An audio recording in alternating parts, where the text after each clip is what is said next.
আমি এনেকুৱা এটা ফু দি দিম, তাৰপিছত ইয়াত দেশত থকা মুস্কিল হৈ যাব। নম্বৰ 1, উচ্ছেদিত ফেমিলিৰ 600 ল'ৰা ছোৱালী যে শিক্ষাৰ পৰা বঞ্চিত হৈছিল, এডমিশ্যন পোৱা নাই পইচাৰ কাৰণে।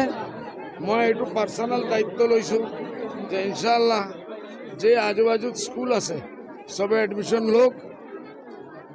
আমি যি পইচা ফিজ আছে যিমান লাগিব এই পইচাবিলাক আমি আমাৰ ঠিক কৰি মই ফিজবিলাক দি দিম।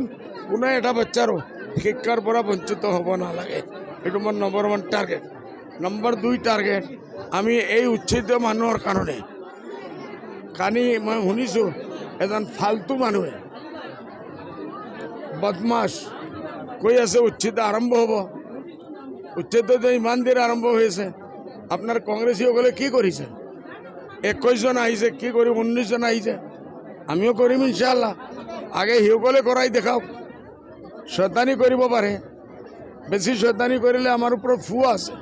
আমি এনেকুৱা এটা ফু দি দিম, তাৰপিছত ইয়াত দেশত থকা মুস্কিল হৈ যাব, বিদেশ ভাগিব লাগিব। শয়তানি নকৰক, ভাল আমি কাম কৰি আছোঁ, ছাপোৰ্ট পাৰিলে কৰক, নহ'লে কুত্তামি কৰিব নালাগে। দ্বিতীয় কথা হ'ল আমি কৈছোঁ আমি কেছ লৈছোঁ, এই উচ্ছেদিত মানুহবিলাকৰ কেছ আমি হাইকোৰ্টত লৈছোঁ। 250ৰ ওপৰত ফেমিলিৰ হাইকোৰ্টে গ্ৰহণ কৰিছে। ইতিমধ্যে মই বিলাসীপাৰা আৰু গোৱালপাৰাৰ কেছো লৈছোঁ, সেইটোও গভৰ্ণমেণ্টে হাইকোৰ্টে গ্ৰহণ কৰিছে। আপোনাৰ নেশ্যনেল হিউমেন ৰাইটছ কেছটো গ্ৰহণ কৰিছে, হাইকোৰ্টত অৰ্ডাৰ দিছে এই উচ্ছেদিত মানুহৰ ক্ষতিপূৰণ দিব লাগে। তে আমি লাহে লাহে আমি কাম কৰি আছোঁ।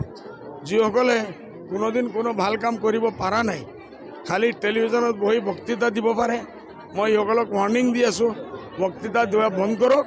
ইয়াৰ পৰা নহ'লে বিদেশত যাওক, নিজৰ কাৰোবাৰ কৰক, আমাৰ একো কথা নাই, আমাক ইয়াত ডিষ্টাৰ্ব কৰিব নালাগে। দমকলৰ মই কৈছোঁ 1 ফেজ 2 ফেজ 3 ফেজে কমচে কম 2,500-3 হাজাৰ দমকলৰ ব্যৱস্থা কৰি আছোঁ।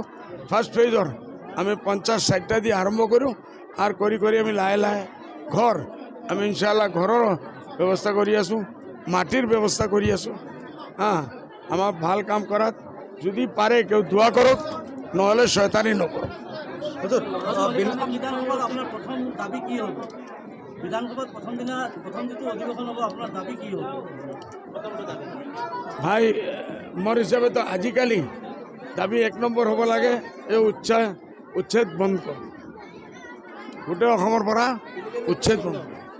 হুজুৰ, বিনাকান্দিবাসীয়ে বিচাৰিছে আগন্তুক 5 বছৰ সুখে দুখে আপুনি সমষ্টিবাসীৰ লগত থাকিব লাগে। আছোঁ ইনশাআল্লাহ, বাধা কৰি ভোট লৈছোঁ। এতিয়া কেউ যদি ভাবে বোলে মই মোৰ ঘৰতে নাযাওঁ, ঘৰততো যাবই লাগিব।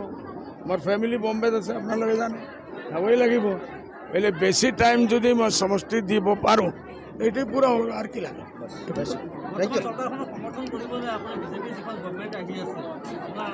চাওক, যিকোনো চৰকাৰ আহিলে ভাল কাম যিমান ল'ব, সেকুলার ডেমোক্রেটিক লাইনে আমি সব সাপোর্ট করি। আমার সেকুলারিজমের বিরুদ্ধে বিজেপির মেন্টালিটি লই, আরএসএসের মেন্টালিটি লই যিকোনো কাম করে, এইটোৰ আমি বিৰোধিতা কৰোঁ। আপুনি বিচৰা বাতৰি পাব কেৱল নিউজ 18 এপত। নিউজ 18 এপ ডাউনলোড কৰিবলৈ স্কেন কৰক এই QR কোড। গুগল প্লে ষ্টৰতো পাব এই নিউজ 18 এপ।